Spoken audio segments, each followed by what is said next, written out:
Hey guys! This is part 11 of What If Naruto Died and Became a Hollow.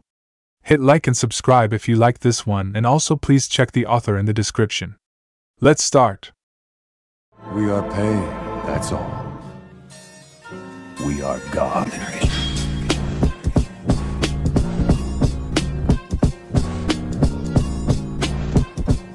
Chapter 44, Golpe de Estado.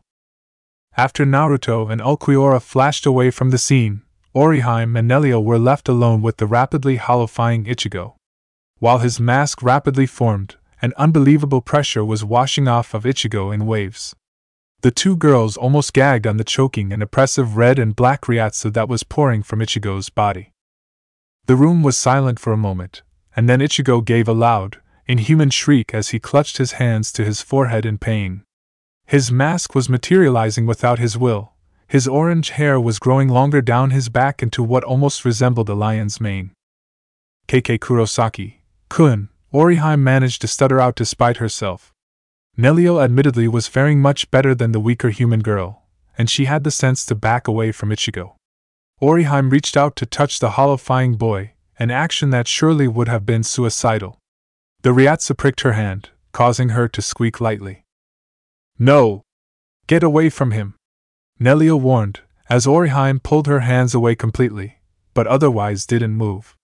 Orihime continued to sit there, stunned. She didn't even register the presence of the much older green-haired Arrancar in her released state who was there with her. Nelio once again yelled at the girl, and Orihime once again stood there in shock. The boy that was once a Shinigami was changing into something far more hideous before her very eyes, and she couldn't take it. She began shaking, hugging herself, trying in any way to use her own body as a comfort device. "What are you doing? Get out!" Nelio cried, but she was cut off. Kurosaki Ichigo was now standing up, and to top it all off, directly behind her. He had slipped underneath her pesquisa. "How?" she asked out loud, as the creature was growling at her forcefully. Nelio knew the orange-haired Shinigami that was Ichigo, and this was not it. This creature bore an exact resemblance to a hollow. The new hollow Ichigo bore no resemblance to human Ichigo except for the fact that he had orange hair. He was covered in a mask that slightly resembled the one in his visored state, but this one had two long horns jutting out of either side of his head. Stripes ran down the mask, and 5 more identical stripes were running from the hole in the chest, which continued to become hollowed out with ryatsu. His body was the chalk white of hollow mask, his hands and feet were adorned with claws, and a few clumps of what looked like faux hair were concentrated on his shoulders and his ankles. His expression was blank, and his posture didn't look like it was ready to kill. "Ichigo," Nelio said blankly.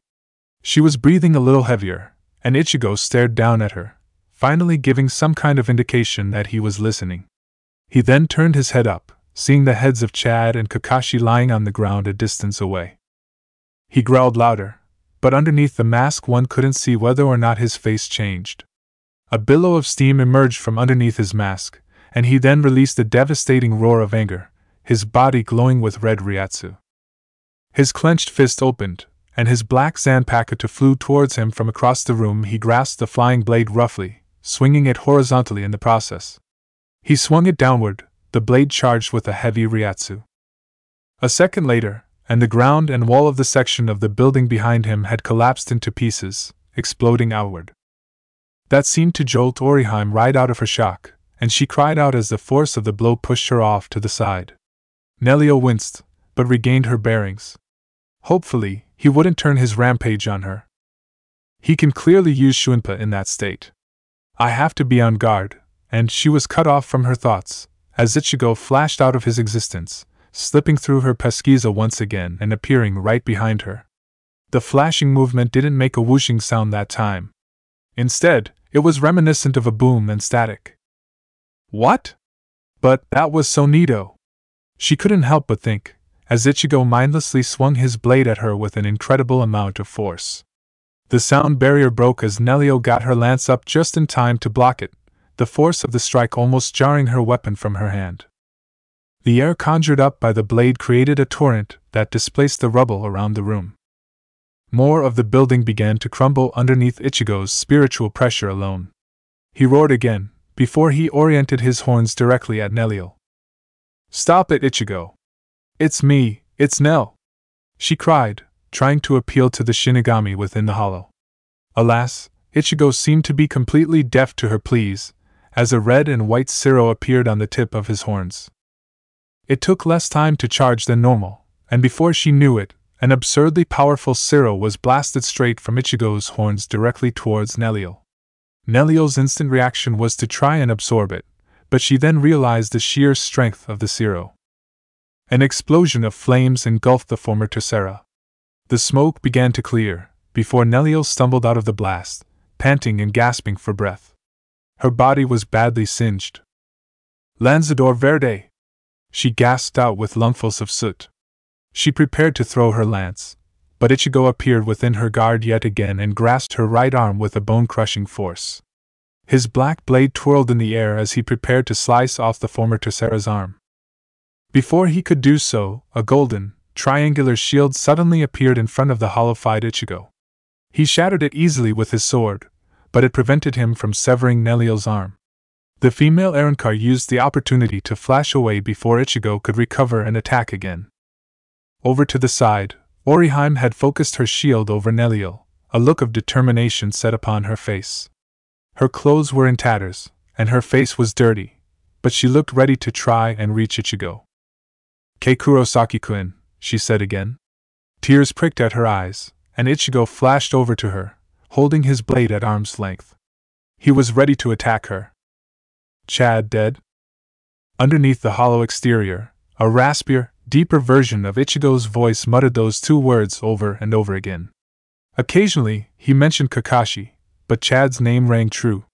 He angled his blade at Orihime's death, not being able to tell friend from foe in his blind vengeance. Orihime froze in fear. She hadn't been this up close to the hollowified Ichigo, and for the first time she could truly see how terrifying his visage was. Ichigo tightened the grip on his blade, before he let loose another roar. Orihime screamed, and placed her hands over her ears, her eardrums threatening to burst under the loud noise. Ichigo drew his sword to the side, apparently ready to slice clean through Orihime. Even if she wasn't petrified with fear, the blade was coming down far too fast for her to ever avoid it. A surge of blue Ryatsu in the form of an arrow flew by, knocking the blade clean out of Ichigo's hand. Ichigo growled a little louder, before he turned his attention away from Orihime. Another blue arrow flew towards Ichigo's body, but it bounced uselessly off his extraordinarily tough skin. That only served to make Ichigo even angrier, and he held his sword out in the direction of the new arrival.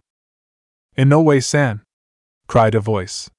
1 second later, and Ishida Yuria had appeared next to the downed Orihime, and with a few agile steps of Harenkyaku, had moved her out of harm's way, just before Ichigo's blade crashed into the ground, creating a large crater where Ishida was before.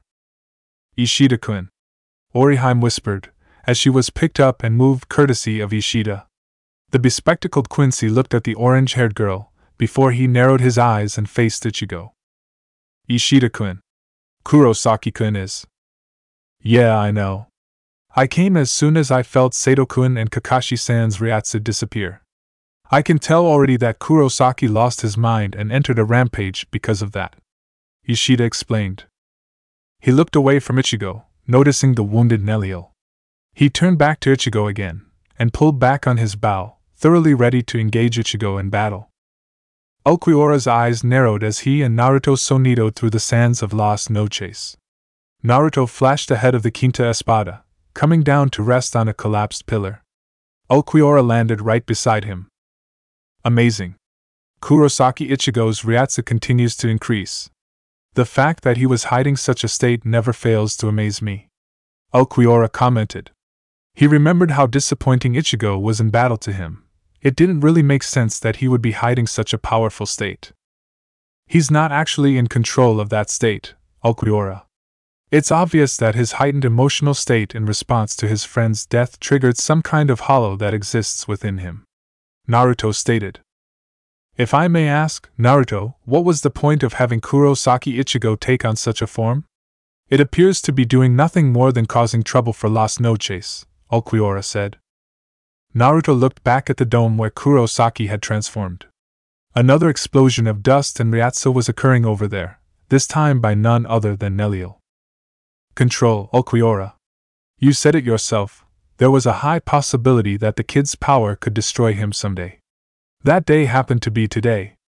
If we can keep that hollow on a leash, then our own power will inevitably increase. We can better fight the Soul Society this way, Naruto explained. He gestured to the throne room of Las Noches, where the portal to Karakura Town was being opened. That gateway is to Karakura Town in the human world, which is not our destination. However, a gateway like that will also be used to enter Soul Society from Karakura Town. I'm having Sao analyze the data on that portal as we speak, so we may invade Soul Society at our leisure. Naruto stopped at another pillar along the plain, Ulquiorra once again mimicking him. He lifted his hand gingerly, absent-mindedly noticing that it was far different from when he was a Vasto Lord. Ulquiorra, have you noticed anything strange about our Arrancar forms? He said, more to himself than to Ulquiorra. Ulquiorra was likely getting what he was saying. Yes, I have, Ulquiorra said. Right, ever since our evolution into Arrancar all those years ago, I can't help but feel that the transformation was never worth it. The evolution into Arrancar was supposed to help us gain greater power, but the Bola de Evolution has only minimally increased our powers from when we were Vasto Lord, Naruto explained. Perhaps the Hugyoku created Arrancar are different, Ulquiorra mused. Perhaps. Perhaps not. Back when I still ruled the Reino animal, I had Sao perform some medical tests on Ryatsu, Riryoku, and DNA, while doing more tests on the Bola de Evolution. The maximum capacity that the Bola can Arrancarize is grievously low. Let me give you an example, Naruto mused. Ulquiorra raised an eyebrow. Since I became an Arrancar, my Ryatsu and DNA is 96.94% hollow, and a mere 3.06% Shinigami. I am far from a perfect Arrancar, and I am possibly the most perfect Arrancar that can be created using the Bola de Evolution. Theoretically, a perfect 50% hollow 50% Shinigami hybrid should be impossible to create, but the Higyoku should at least be more powerful than the Bola de Evolution, Naruto said. But that is incorrect. Sao also ran some tests on a Higyoku created Arrancar a few months ago, but its level of Ryatsu was about the same percentage as my own. 96% hollow and 4% Shinigami. Similarly, the level of power that was gained via the Higyoku was fairly minuscule. Why would this be, when the Higyoku is such a more powerful instrument? Naruto wondered. They flashed away again, and this time Aizen's personal chambers were in sight. The portal to Karakura Town would be at the very top, but Naruto was going to climb the tower and kill Aizen before he could begin this ridiculous little war. The answer is simple, Ulquiorra. Aizen has probably the most powerful tool ever known to both Hollow and Shinigami, and he's preventing the full usage of it. In other words, he's holding back our true potential, he claimed. He continued to explain. A few months ago, Aizen created the most advanced Shinigami Hollow hybrid in Tosen Kan Aim. Just a few days ago, he created Wonder Weiss using the Higyoku, who is the most advanced Arrancar thus far. But Wonder Weiss is a special Arrancar. Aizen needs to have him powerful in order to be able to face the old man in combat and eliminate his Zanpakuto. The fact that Aizen removed Wonder Weiss' rational thinking is because he doesn't want the Arrancar to become too advanced, regardless of what Soul Society believes on this matter. This is proof that Aizen has the capability to advance the Arrancar even farther, but he doesn't, he said sagely, looking at Ulquiorra, who was holding on to every word. He knows that he needs to keep us in check, have our powers limited. The 10 Espada right now have a collective power inferior to that of the 13 captains, and not just due to numbers. Aizen simply wants us to be able to fight the captains, not triumph over them. He wants to make sure that our power is limited in case we rebel. 6 of the Espada, including myself, were a part of the Reino animal. I'm sure he's aware of the fact that we're working against him. He might even be expecting us in the throne room right now. A few minutes later, and Naruto and Ulquiorra had touched down directly in front of the entrance to the large tower, where at the top they would find Aizen, as well as Jin and Tosen most likely. Are you ready? Ulquiorra asked. Naruto grinned at him. He fiddled with his Zanpakuto for a little while, making sure it was secure on his hip. Of course, Aizen won't know what hit him. While I'm taking care of the bastard himself, all you have to do is hold off Ikamaru and Tosen if they happen to be there. Sale, of course, is working on the portal. I've got Grimjow and Neutra causing a ruckus and Lost No Chase in approximately 5 minutes, and Harabelle should be on her way to provide backup. Naruto explained. And the other Espada? Okuiara asked. I'm sending Harabelle to greet with Stark, but he's more than likely in the know about this incident already. Barrigan won't be too happy seeing me in charge, but he should have no problems about getting rid of Aizen. That leaves Zamari and Yami. Yami will follow you regardless, but he won't like it when he gets demoted back to Decima. We might have to beat his bitch ass. Zamari, though, is very loyal to Aizen. We may just have to kill and replace him, but hopefully he makes it through the change without causing a ruckus. That's unlikely. Ulquiorra snarked. Naruto smirked at him, but Ulquiorra didn't see it, as Naruto's face became dimmed after the two Arrancar had entered the dull lighting of the staircase. Here we go, Ulquiorra, Naruto said dramatically, as the staircase spiraled ever upward towards the chamber directly above the throne room, where the portal to Karakura town was. The two Arrancar walked through the entryway into the wide room. They walked down the aisle designated by the lack of pillars, before Naruto spotted the distortion of space at the top of the final staircase. Blue skies and human buildings. It was a legitimate portal to Karakura town. Naruto then noticed the presence of 3 Ryatsas at the top of the stairs. So, they're all here. Ulquiorra, looks like you're going to have to handle Ikamaru and Tosen. You'd better not disappoint me, Naruto thought to himself. The 3 former captains had their backs turned to them, but they were clearly aware of their presence. Aizen breathed in deeply, before he addressed the 2 intruders. Welcome, Naruto, Ulquiorra. May I ask what the 2 of you are doing here? Aizen asked affably. Naruto sneered in hatred at the Shinigami, releasing his orange Ryatsu to its fullest extent. You know exactly why I'm here, Aizen. True. I've known since the day I met you that you would attempt to kill me, likely at a pivotal moment like this. It's all a part of your nasty behavior, Hollow. The desire to rule is ingrained deeply within you, and you cannot stand the fact that I stripped you of your kingdom. Similar to Barrigan's situation, and although I expected a rebellion from him as well, I always knew you were by far the most violent, brutal, passionate, and emotional of all my Arrancar. You were the most likely to betray me in the end, betray anyone who was superior to you. That's why your aspect of death is just that, betrayal. Aizen turned away from the gateway to Karakura town, and his commanders followed suit. He walked down the steps smoothly, while Tosen gripped his Zanpakuto, ready to draw it. What I didn't expect, however, that you would go along with this, Ulquiorra. I clearly underestimated your loyalty for your old commander, and it seems that none of it transferred to me, Aizen said. Ulquiorra said nothing. You'd be surprised, Aizen. I've got 4 more Espada on my side with this. Your army is in tatters, Naruto said. For the first time, Aizen looked a little bit bothered. It seems we are going to be entering battle without 2 of our Espada. No matter, we have enough power to defeat the Godai 13 anyway. Jin. Can aim, we are going to kill these 2 quickly, and then go meet our enemies, Aizen ordered. The other 2 captains nodded, but Tosen was looking restless. He had drawn his Zanpakuto ahead of everyone else, and looked even more agitated than usual. Aizen-sama, please allow me to end his life, he shouted, drawing his sword and pointing it at Naruto. Aizen frowned at Kan-Aim, who balked underneath Aizen's gaze. No, Kan-Aim. I will be the one to fight Naruto. You and Jin make sure to kill Ulquiorra. This should not take long, Aizen said. Jin and Tosen nodded in underneath, and they leaped down the staircase past Naruto, over to where Ulquiorra stood behind the scenes. Aizen had already drawn his Zanpakuto, Kyuka Sujetsu gleaming in the light. He regarded his opponent, and then let a smooth and cool smile enter his face. You're taking this so seriously. I would have thought you wouldn't need to dirty your hands, Naruto mocked. Aizen knew that Jin and Tosen would be no match for him. Hopefully, Ulquiorra could at least hold his own against the 2 of them until he was finished. though, he said, letting his smile drift into a lazy smirk.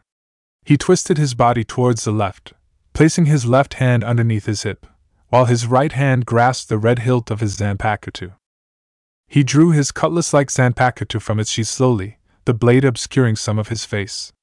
He grinned as he pulled the tip out, before he pointed the saber at Aizen. "I'm not going to mess around here, either," he grinned. The gleam of Naruto's sword matched that of Aizen's. Aizen eyed the zanpakuto in admiration, even as he held his own sword in its ready position.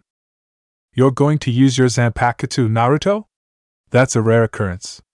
Though, I can see that you have no intention of releasing your zanpakuto. You can't hope to defeat me without it," Aizen said. "Are you sure? I can see that you have no intention of using your bankai. That is, if you even have it in the first place," Naruto taunted, remembering the powers of Kyuka Suigetsu. Aizen smiled a little more and released his Ryatsu, before he disappeared with Shuinpa. Naruto matched the speed with Sonito, and their two blades met each other halfway. The arrow that Ishida fired once again bounced uselessly off of the sturdy mask armor that Ichigo was wearing. The action only seemed to make the transformed Shinigami angrier, and he rushed Ishida at a rate the Quincy couldn't even hope to follow. Ichigo grasped his wrist tightly, and before anyone could blink, his blade flashed vertically over Ishida's wrist. The Quincy cried out in pain as his right hand was severed completely, making his bow useless. "Kurosaki-kun." "Ishida-kun, your hand," Oriheim said, as Ishida skidded right past her. Despite one stump of a hand, he used his remaining left one to pull a seal Schneider from his belt. He twirled the Quincy blade on his finger, before he held it like a sword. He couldn't fire it, so this was his only option. "It's alright. I've already stopped the bleeding. More importantly, Inoue-san, you need to get out of here quickly. Kurosaki can't tell friend from foe in this case," Ishida said.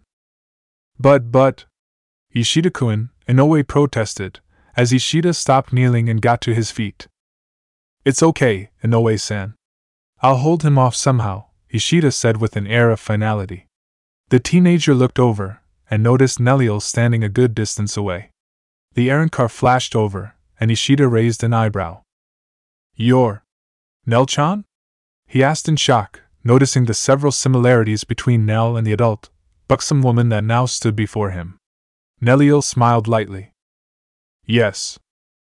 You are different than I remember," Ishida said lamely. Neliel's smile turned sad. "Well, let's just say, because of a very emotional event, I was able to regain my true form. But ever since that happened, Ichigo has gone out of control. I'm not strong enough to stop him, even in my resurrection," Neliel commented. "What should we do, then?" Ishida asked. Neliel stood tall and strong, holding her lance ahead of her. She looked at the part where Ichigo had struck his blade. It was cracked badly, which meant that her lance wouldn't last much longer. "Right now, we just have to hold him off. Prevent him from moving to another part of Las Noches, and see if we can somehow return him to normal. That's the only chance we have right now," she said. Ishida nodded. "I guess that is what we're going to have to do," he conceded, testing the seal Schneider in his hand. He was not a swordsman by any means, so he didn't know how long he would last. Ichigo swung his sword one last time, and that seemed to be the breaking point for the building. It had taken too much damage in the various fights that had occurred in the vicinity, and when a powerful rampaging hollow on the loose, it was enough. The building collapsed, pieces of rubble jarring both sides of the conflict and preventing them from exchanging blows once again. Neliel grabbed Oriheim and placed her across her back, while Ishida leaped to avoid the falling rubble. Neliel followed suit, but Ichigo didn't think properly enough to avoid the rubble, and he fell along with the building. A few seconds later, and the group of three reappeared outside, as the building collapsed on Ichigo. They knew it wouldn't be able to keep him down for long though, and what had just happened gave him the perfect opportunity to rampage across Las Noches. The building exploded into dust, and when the smoke cleared, Ichigo was standing there, looking completely unharmed. He drew his sword to him again, turning in the opposite direction of where the company was. Apparently, he couldn't sense anyone's Ryatsu in that state, so now he was just mindlessly rampaging, looking for a target. something to take his anger out on. Nelio looked stricken. We need to stop him, before he destroys all of Las Noches at this rate. Chapter 45, Destroyer and Dios. The blades of Aizen and Naruto met, and a torrent of air and Ryatsu blasted the vicinity. In terms of raw strength, the two of them were unmatched. They used a Ryatsu that was almost otherworldly, and their attacks were so strong that they almost caused a ripple in the space around them. Naruto ground his blade against Aizen's, trying to knock the blade out of his hands. But Aizen's grip was too strong, and he managed to turn the attack back on Naruto all too easily. Amazing. Every time I see either one of them in battle, I can hardly believe my eyes. Ulquiorra mused, as the two combatants flashed several times, their blades meeting once again as they tried to outspeed one another. Naruto was faring much better in this department. Aizen's Ryatsu was pure, controlled, and it sucked the life out of anyone not strong enough to resist.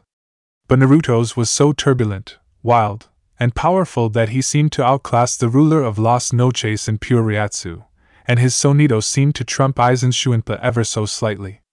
Despite this, the Shinigami had his own advantages.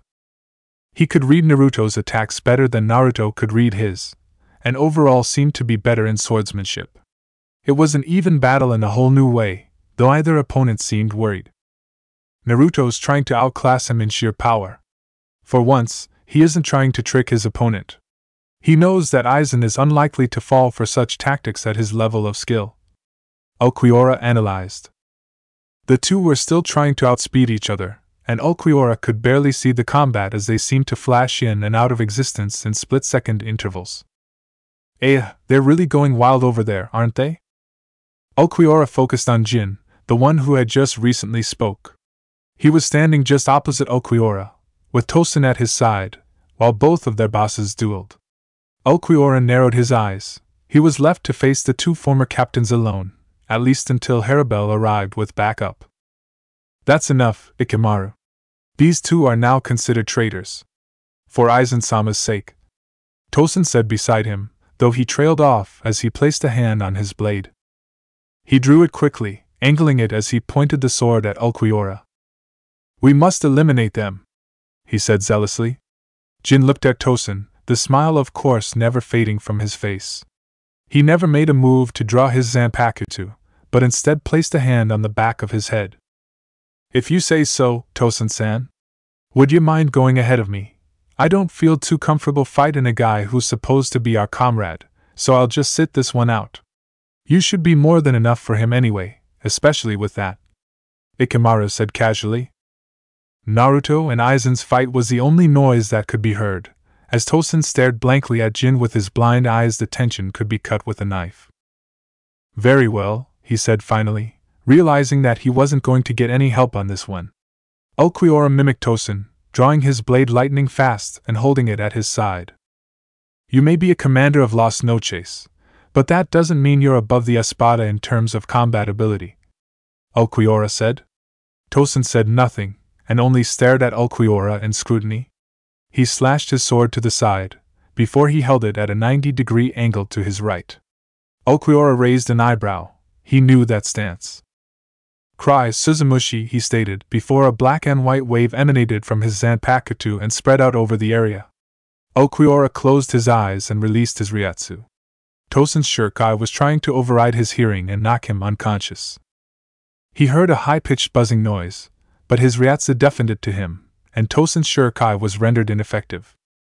Ulquiorra's eyes snapped open as he felt Tosen move, and his blade moved up just in time to block Tosen's, which was once again in its sealed state. Ulquiorra pulled back for a split second, charging Ryatsu into his blade.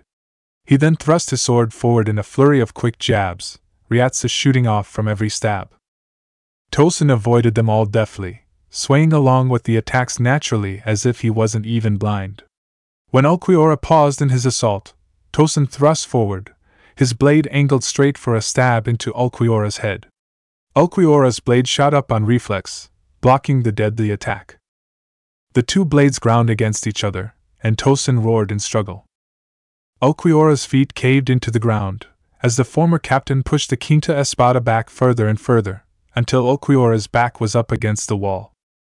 Tosin mimicked his stance when he had released his shuriken earlier, but this time he also wrapped his blade around the front side of his head. A blur of illusionary blades created a trail, all of them pointed at Ulquiorra. Suzumushi Nishiki, Benehiko! Tosin cried, as Ulquiorra was pinned against the wall. The illusionary blades materialized into solid shapes, all pointed horizontally at Ulquiorra. The hundreds of blades flew forward at a ludicrous speed, impacting the wall, and going directly through it like it was butter. Ulquiorra flashed away just in time, and Tosin narrowed his blind eyes. From behind, he thought, as he swung his blade upward. It met against metal, as Ulquiorra appeared in midair, and tried to attack Tosin's backside. The stoic Espada put his other hand on his blade, creating more force as he began to push through Tosin's defense. Tosin noticed this as his blade was getting cut through, and he lurched to the left. Ulquiorra retracted one hand from his blade, keeping the momentum as his blade swung down and left him open. Despite that, he used his free arm to charge up a Siro, deflecting the strike from Aizen and initiating a counterattack that put Tosin on edge. Tosin bounced away from the Espada, allowing Ulquiorra to turn the tides and go on the offensive. His hard, fast, and heavy blows were clearly too much for a sealed Tosin, but the former captain held his own anyway. All throughout this, neither combatant said absolutely anything. Jin was on the sidelines idly, watching the two battles take place with a passing degree of interest. Ulquiorra was faring much better than he had expected. Tosin bit his lower lip. He was beginning to get frustrated. First, Jin wouldn't help him at all, and now he was being overwhelmed by someone he should have authority over. Being the Quinta Espada, Ulquiorra was forbidden to release his Zanpakuto to underneath the dome of Las Noches, but the two rebelling Arankar had already disregarded the rules, so Tosin couldn't be sure that he wouldn't break that one either. He had tried his shuriken on Ulquiorra, which failed to affect the Arankar. He couldn't use his Bankai in such a closed space. It would either draw in both Aizen and Naruto, or there just wouldn't be enough space to perform it anyway. Which meant that he was left with one option. I'm surprised. Never in my wildest dreams would I imagine that I would be forced to use my newfound power before the battle even started. Tosin mused, as he put his hand to his face. Ulquiorra's eyes widened slightly. He had seen that stance before. An explosion of deep purple Ryatsu emerged from Tosin, so much that it made Naruto and Aizen halt in their battle. Naruto looked on as the smoke cleared, and he growled in irritation. So, you did do that to him after all? He mused. Aizen simply looked at him smugly. I knew you were holding out on the rest of us. He's a more perfect Hollow Shinigami hybrid, isn't he? You used the Hogyoka on him? Naruto asked. He didn't even need Aizen to answer him on that one. When the smoke cleared, a new and improved Tosin was standing, ready for battle. His braids hung loosely from a blank hollow mask that revealed no portion of his face. Oh dear. Jin mused over to the side. Ulquiorra narrowed his eyes. Tosin's Ryatsu was much stronger than before. Ulquiorra blinked, and Tosin was already in front of him, going in for a deadly downward slash that would no doubt be fatal. Ulquiorra grunted and brought his blade up to block the strike, the force making the blade clatter in his eyes as he awkwardly moved back. A faint ringing sound reverberated throughout the area. Tosin was using his shuriken on top of his hollowification. The Espada disappeared in a split second, reappearing wherever it looked to be clear. Tosin was on his trail the entire time. Ulquiorra appeared in the awnings of the building, but Tosin also appeared directly above him, getting underneath his guard. He brought an elbow down on the Espada. Ulquiorra grunted. His hierro was holding up, but damage was still done. The force propelled him down to the ground, but before he could land in a crater, Tosin appeared before him, and kicked him upwards diagonally so he would fly into the opposite wall from where he came from. The wind pressure prevented Ulquiorra from regaining his stance, but at the last minute he was able to plant his feet on the wall and minimize the damage he had taken from that attack. Tosin appeared right before him with his sword at the ready, and sparks flew as Ulquiorra once again just barely blocked the attack. Tosin retaliated by shoving his blade forward in a thrust, going straight for Ulquiorra's brain. Ulquiorra shoved his hand out, redirecting the blade over to the side, despite the fact that he took some minor injuries from touching the blade. The blade stabbed into the wall, breaking it and allowing chunks of marble or rock to fall to the floor. Ulquiorra counterattacked by stabbing his own blade forward. But the hollowified Tosin was prepared. He flipped over the blade using astonishing agility, and kicked Ulquiorra in the face. The recoil produced a crater in the back of the wall, which Ulquiorra was thrust into by the blow. Tosin flipped back into midair, before he rushed Ulquiorra with a jab that would no doubt impale him, even with his thick hierro. Ulquiorra disappeared away, planting his feet on an untouched portion of the wall near the corner of the room. He heard the whoosh of a shunpa/sonito from down below, and instinctively knew where Tosin would attack from next. Grasping the hilt of his zanpakuto, he swung the blade to the right as hard as he could, and as he followed through, it met with Tosin's own blade. Tosin wasn't prepared for that strike, and Ulquiorra was able to get underneath his guard completely, and lop off his left arm.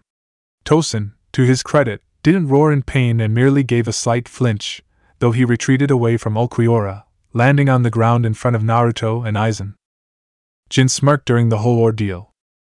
"It would seem that your hollowification has not made you as powerful as you believed, Tosin," Ulquiorra said, not even mocking the former captain. It was as if he were stating a simple fact. Tosin held up his arm, an expression not being visible due to his blank mask. The stump that was his arm glowed with a little bit of Ryatsu, and after a few seconds, a new arm had appeared from where the old one had gotten cut off. Over to the side, Jin smirked wider as he realized that Tosin would likely need a little help against his foe in this state. He pulled a hand out of his long sleeves and grasped the hilt of his zanpakuto. His wrist was grabbed by a powerful grip before he could even think to draw it, and a blade was placed against his neck faster than he could react to properly. Sorry, Aizen Taishu, Tosin-san, it would appear that I got caught again," Jin said casually, as his assailant tightened their grip on his wrist. Jin panned his eyes upward, and could make out the form of Tia Haribel standing directly behind him. Aizen lowered his blade, before bringing it back up to block another of Naruto's strikes. He looked at Haribel dispassionately, before bringing the same look towards Jin. "It doesn't matter," he said finally. "How many of the Espada are going to betray Las Noches?" Tosin asked, anger tinging into his voice at yet another betrayal by an Espada, a relatively high one at that. "6, but I'm on my way to getting the rest of them on my side," Naruto said, answering Tosin's question. That seemed to arouse a little bit of suspicion within Aizen, as he finally realized that his followers weren't quite so loyal. Tosin grit his teeth, and his zanpakuto shook in his hand. A loud noise emanated from his mask, and the hollow material began to crack, until Tosin's mouth was visible underneath the entire thing. The deep purple Ryatsu covered his body once again, and he raised his sword before tilting it downward. "Then I will bring those traitorous Espada to justice for the sake of Aizen-sama, using my resurrection," Tosin said zealously, as he channeled the purple energy into his blade. Naruto and Ulquiorra's eyes widened at his words. "Resurrection? What the fuck?" Naruto roared, in mixture of both surprise and anger. Tosin's masked face didn't give any indicators on whether or not that was true, but the Ryatsu was similar to an Aaroncar's sword release. "I am above all the Espada! I will now put an end to this pointless rebellion so we may go on to Karakura town uninhibited," Tosin remarked, as his Ryatsu peaked. "Suzumushi Hayakushi!" he shouted. "Griller Grillo!" he finished. A dark purple void of Ryatsu engulfed Tosin, and even Naruto narrowed his eyes at the sheer density of the energy. The Ryatsu was practically viscous, covering Tosin like some sort of sludge. But the sludge began to take shape and solidify into a form. Wisps of the stuff thinned out until they became insect legs, with long and sharp digits jutting out from the ends. Despite being an insect, the new Tosin was hairy, with 2 antennae sticking out of his back, and short fly wings emerging just below them. Tosin lifted his face to regard Ulquiorra, an insectoid mask covering all but his mouth. The most striking thing about the resurrection were the round, bulbous eyes of the mask, which were currently closed. Carefully, Tosin opened them, showing a concave orange sclera, with an almost shaped green pupil in the center. Ulquiorra regarded it dispassionately. It was hideous, but as a hollow he had seen things far uglier than an overgrown bug. However, it didn't take long for Tosin to speak, in a much higher unnatural voice. "I can see," he said, as he noticed all eyes were on him. "I can see! I can see! I can see!" Tosin guffawed, as he lost all sense of himself. "This is the world! This is Las Noches! This is an Arrancar!" he shouted, turning his head towards Ulquiorra, before turning it around to where Jin was. "And that is a Shinigami!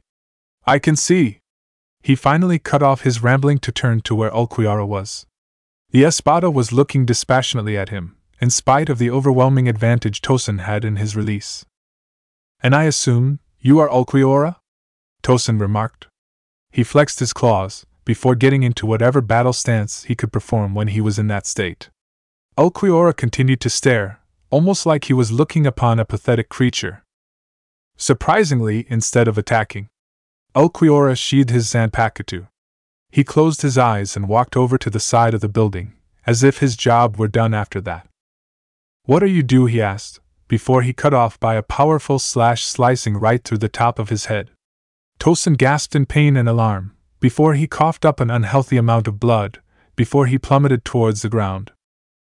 Ulquiorra blinked, and noticed that Naruto had taken a break in his battle with Aizen in order to practically scalp the top portion of Tosin's resurrected bug head. He smirked casually. "You let your newfound sight go to your head, idiot. You couldn't even sense me coming from behind, just like this." He cackled with glee, as Aizen went in for an opportunistic strike while Naruto was occupied. It was blocked easily. "You can finish him off if you want, Ulquiorra. I've got to go back to handling this fuckhead," he shouted, as Ulquiorra sighed. He drew his sword again, and looked down at the fallen Tosin. He was barely conscious, and there were still a few remnants of his hollow powers that he had used before. All in all, he looked resigned to whatever had happened. Ulquiorra didn't even give him the chance to speak, and simply plunged his Zanpakuto into Tosin's brain, effectively ending the fight. "Aha, looks like they got can aim." The splattering of blood and brains could be heard in the hallway as Tosin's head was slashed open by Ulquiorra's blade, but it was almost drowned out by the fighting of Naruto and Aizen in the exact center of the room. Naruto grinned wildly as the serene look on Aizen's face never faded. The sound of death was pleasing to Naruto, but Aizen obviously wasn't even fazed that one of his commanders had just been taken out. "Looks like one of the commanders got taken out before we even reached the fighting. Ain't that going to be something to mess up your plans?" Naruto goaded. "Hardly," Aizen responded, pressing the attack back on Naruto. Naruto smirked, as he flipped into the air, stabbed his sword downwards while blocking the upward strike from Aizen. "I figured you'd say that." He swung his sword upward, getting into the momentum as he hovered in midair, before he launched a testing balla straight towards Aizen. The Shinigami backhanded the orange ball away. "Balla? Surely you can attack me with something a little stronger than that?" Aizen said, raising an eyebrow. Naruto responded by appearing in front of Aizen and slashing down on him. He brought his free hand up, and in a split second, had launched a balla. Aizen closed his eyes and casually tilted his head to the side, avoiding the balla easily. Naruto smirked. He adjusted the pressure on his Zanpakuto with enough force to push Aizen back. Meanwhile, the balla had curved around just before it had hit the wall, pinning Aizen between a sword slash from ahead and a balla from behind that homed in on him. Balla siguiendo? A decent trick on a lower-level opponent, but all too easy to figure out, he said, taking one hand off his blade and aiming it at the incoming balla. Hada number 33, Sokatsui, he said, as blue fire erupted from his fingertips and intercepted the balla on its way towards. However, while that was occurring, Naruto used both hands to push his blade onto Aizen's, getting closer to breaking through his defenses. Aizen smirked and drew back using Shunpa. However, Naruto's Sonito was slightly superior, so he was able to close to the distance on them very quickly and deliver a minor slash to Aizen's shoulder. "Too damn slow," he said. For the first time that day, Aizen lost the smug smile in favor of a slight frown. No one had managed to wound him in quite some time now. And using simple tactics too, It was just that Naruto's basic skills were ludicrously strong, that he could afford to use basic tactics like that and still overwhelm his opponent. Naruto wasn't quite done yet, though. He was pressuring Aizen the best he could, ramming his blade into Aizen's defenses, looking for a way he could follow up his successful attack. He used 3 successive slashes, which Aizen managed to recover and block quite easily. Aizen flashed away with Shuinpa, and Naruto halted his advances in midair. He grinned and held his blade horizontally while charging up energy into his head. He placed his other hand in a similar position, though he pointed his fist to the right. When he was done, he had 2 charged-up Zeros waiting to be released. However, he breathed in and out, and the energy faded. He looked down towards the ground, seeing Aizen stand there, like he didn't even want to fight. "You're too cautious," Naruto thought, as he swung his blade downward with all the force he could muster. The air pressure impacted the ground, slashing the tiles apart while heading for Aizen. Aizen avoided the feint attack easily, jumping into the air backwards slightly. Naruto smiled. Aizen had taken the bait. Naruto rushed forward, his Sonito allowing him to breach the distance between the two. Their blades clashed once again, but this time Naruto had angled his blade so that the tip was pointed almost vertically, towards the ceiling. Such an action would almost certainly leave his defense weakened, but Naruto seemed to have something up his sleeve. Aizen raised an eyebrow. He certainly knew that Naruto was up to something. He then heard a low hissing noise coming from his opponent, and his eyes widened as an orange Zero went off without any sort of warning whatsoever from the hand that was clutching Naruto's Zanpakuto. The Zero scuffed Aizen's clothes, but otherwise didn't harm him. He had pivoted his body while still remaining in his basic stance, so he didn't Shuinpa away while the Zero went off. "Naruto, do you understand why you'll never be able to defeat me?" Aizen asked in the midst of battle. Naruto snorted at his opponent warily, before his eyes darted to the top left corner. "Ah man, here he goes," Naruto thought. "If you put all your hatred into beating me as your one final goal, be," Aizen began, as Naruto tuned him out completely. From the little bits of the speech he heard, Aizen seemed to be talking about how his hatred was just a petty excuse, and he was scared of something greater than him. "Shut the fuck up!" Naruto roared, pouring all his strength into his sword and pushing Aizen off of him. The former captain slid back in midair, though he regained that smug smile of his. "Do my words anger you, Naruto?" Naruto smirked. "No, you see, I wasn't paying attention to anything you were saying, so I didn't catch any of that. I was just thinking that your voice is just so annoying, and I already have to deal with looking at your ugly face all day. I don't need a voice to match it," he taunted. Aizen wasn't fazed. "It makes sense that you would be angered. Those who are weaker don't understand the strength of one who is superior are very quick to fall to fear and anger when they are forced to react to them. It is a flaw of any living creature," he mused, though Naruto wasn't paying attention again.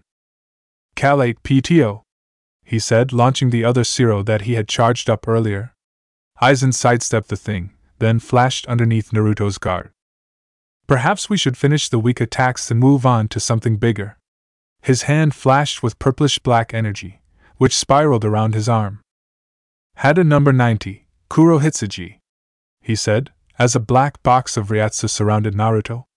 Without an incantation, it was at a mere third of its power, but Naruto was still trapped behind it. Naruto growled for a second as he was encased behind the Ryatsu, cutting off his opponent and light from entering the coffin. After that, he smirked, and charged up energy into his hand. "Ryobala," he said, as he charged up a bala. He released a thin beam of orange light, which nailed the walls of the Kurohitsuji, and due to the superior Ryatsu of the Ryobala, cut right through the Kidu. Aizen heard the whirring noise of the bala from underneath the Kurohitsuji, and he hopped out of the way as it was cut through by the laser bala, which continued to draw a line across the floor and up the wall, nearly splitting it in half. The structure of the Kidu collapsed into basic Ryatsu, and Naruto emerged as a shadow out of the coffin, completely unharmed. He clutched his Zanpakuto tightly, pointing a finger at Aizen. He launched another Ryobala straight towards Aizen, who obviously flashed out of the way of the direct attack. Naruto smirked wider, bringing his finger around as if he were drawing a line. Aizen reappeared in midair, just before Naruto was done drawing his path of destruction up the walls. Aizen grunted as he saw the incoming bala, flashing down to a safe place. It was exactly what Naruto wanted him to do. Too slow, he shouted, as he flashed directly into Aizen's blind spot as he reappeared on the steps leading up to the portal to Karakura town. Aizen had enough time to turn his head. His eyes widened substantially as he realized that Naruto's finger was pointed directly at him. In exactly a split second, Naruto had fired another Ryo Bala from his finger. The ray of light burned a hole straight in Aizen's shoulder before coming out of the other side. Naruto immediately withdrew his Ryo Bala to go on the offensive, not giving Aizen even the slightest chance to react. Their blades met for the umpteenth time, but Naruto was going to press the offensive this time. Aizen just barely blocked his first strike, so Naruto could continue the attack. While parrying Aizen's blow, Naruto's free hand shot clenched into a fist, and he punched the former captain with all his might. Aizen brought his blade up to block it, but Naruto simultaneously went through for a quick jab with his cutlass. 3 consecutive strikes later, and Naruto had broken through Aizen's guard. While Aizen was disoriented by his heavy blows, Naruto rose his blade skyward, before he let loose with the strongest downward slash he could perform. Aizen's blade was broken in half by the strike, and a fatal wound was delivered from his shoulder all the way to his hip. His eyes widened and shook, and he looked down at his body in disbelief. How? He asked in shock, as he collapsed to his knees. His Zanpakuto clanged to the floor as his grip failed him, and his knees gave out on him as he collapsed, blood pouring from his open wound. Aizen breathed heavily, blood pouring from his mouth as well. Naruto looked upon him dispassionately, a frown marred on his face as Aizen died right before his eyes. Surprisingly, his grip tightened on his Zanpakuto. "Who do you think you're playing?" he asked, as he turned over to where the portal was. "Cut the damn illusion. You ain't dead yet," Naruto said, pointing his blade at the apparent dead corpse of Aizen Sasuke. He watched it intently, even as it broke into several mirror shards, signifying that it was an illusion the whole time. He rolled his eyes, and casually put his blade behind his back, blocking an incoming strike. "How intriguing. You managed to pick out that was an illusion. Tell me, have you finally made a breakthrough on breaking my Shurikai, Naruto?" Aizen asked, his voice coming from the real Aizen that was attacking Naruto from behind. Naruto growled. "That's not it. You went down far too easy, fell for several simple tricks, and the manner in which you died was far too melodramatic. You were using Kyuka Sujetsu the entire time in our fight, though it seems." He looked over to the center of the room. "That was really Tosen who died," he mused. "You are correct. I in no way used Kyuka Sujetsu on Kan-Aim. The one that Ulquiorra fought was real," Aizen explained, though Naruto wasn't convinced. "Well, it looks like I'll have to find out for myself," Naruto shouted, as he broke the contact with Aizen and slid back across the room. He reached into the collar of his Erinker uniform, unbuttoning it completely and allowing his chest to be shown. Scattered all over his chest were a series of round devices that seemed connected to both each other and the rest of his body. They were the gray color of metal, with a flat, yet round shape with a green center. The veins on his chest were engorged with blood, as an unknown result of the pieces. There were 7 of them in total, but Naruto pulled back some of his blonde spikes to reveal 2 more just above his forehead, for a total of 9 pieces. They appeared to lie dormant for the time being, not serving any purpose that could be seen with the naked eye. "Oh hey, what are these?" Naruto asked, pointing to one of the devices on his chest. Aizen frowned at them, but Naruto covered his chest back up partially. He touched one of the devices on his chest, pumping some of his Riryoku into it. The green core of the device lit up brightly, before the others began to follow suit. His engorged veins glowed with what seemed to be a toxic green Ryatsu, connecting the devices on his chest and head in a sort of green stream of Ryatsu that ran underneath his skin. "And I'm all set," Naruto said. "For what exactly?" Aizen asked, raising an eyebrow. I'm well aware of what you've been doing with Sail Aporo behind the scenes. You've been looking for a way to bypass my Kyuka Sujetsu's illusions using that invention that Sail Aporo made. You must know about the mechanics of my Kyuka Sujetsu by now, so I'll explain, Aizen started. Naruto's eyes widened, the jig was up. You know by now that Kyuka Sujetsu's effect is triggered by my sword release. To go further than that, once I release my shuriken, I am allowed to control the 5 senses of my target to create absolute hypnosis. But what about the details to that? Aizen asked. When my target looks about Kyuka Sujetsu, a bit of my Ryatsu is released into their brain. This wavelength of Ryatsu directly controls the 5 senses. With my shuriken the trigger to allow that to happen without the imprinted Ryatsu, my illusions would be nothing more than simple Ryatsu. The imprint of Ryatsu on the brain needs to be in synchronization with my Zanpakuto in order to produce an illusion. I'm impressed. Because my Espada have been consistently exposed to my Zanpakuto, this was a great deal of opportunity for Sail Aporo to figure out the qualities of my Zanpakuto, unlike Soul Society. If my observations were correct, that device that you are connected to disrupts the wavelength of Ryatsu that has remained in your brain ever since you first saw my Kyuka Sujetsu, Aizen explained. Because I have no feedback from your senses, and my Ryatsu imprint cannot control you, I cannot create any illusions. However, he smirked, as Naruto jumped backwards, already on guard. Shatter Kyuka Sujetsu, Aizen said. Naruto's eyes widened at the change in the Ryatsu. The Ryatsu that his system was suppressing had reverted to the feeling of beforehand. He looked up, and Aizen was gone. He felt a sharp pain come from his backside, and he turned away to see a heavy gashed wound spilling blood from beyond his shoulder. Aizen was standing right there. Shit! He said, as he swung his blade at him. Aizen gasped at the blade slashed straight through his torso, but Aizen dissolved into more shattered glass. An illusion. Fog materialized around Naruto, and he looked around for an escape. Clones of Aizen materialized out of the fog, and Naruto looked from side to side. The clones did nothing, but despite that it felt like he was being run through by the real Aizen. No one has ever said that it is impossible for me to remove the Ryatsu imprint on your brain and place a completely new one there, one that your system cannot nullify, Aizen said. Naruto gritted his teeth so hard that they almost cracked underneath the pressure. Aizen had seen through his plan, but he forced himself to remain calm. He still had a trick up his sleeve. I also happen to know about the other trick that those devices are made to perform. You were surprisingly thorough with this plan, Naruto. Covering all your bases by having a backup plan was far more than I expected from an errand-car like you. Aizen commented, as Naruto tinkered with one of the devices on his chest. They seemed to be changing color, and the intensity of the Ryatsu underneath Naruto's skin increased. You can adjust the power of that device in order to respond to the output of Ryatsu that I decide to release from my Zanpakuto in order to create illusions. If I had truly not known about your capacity for that, I would most likely be defeated here. However, he said.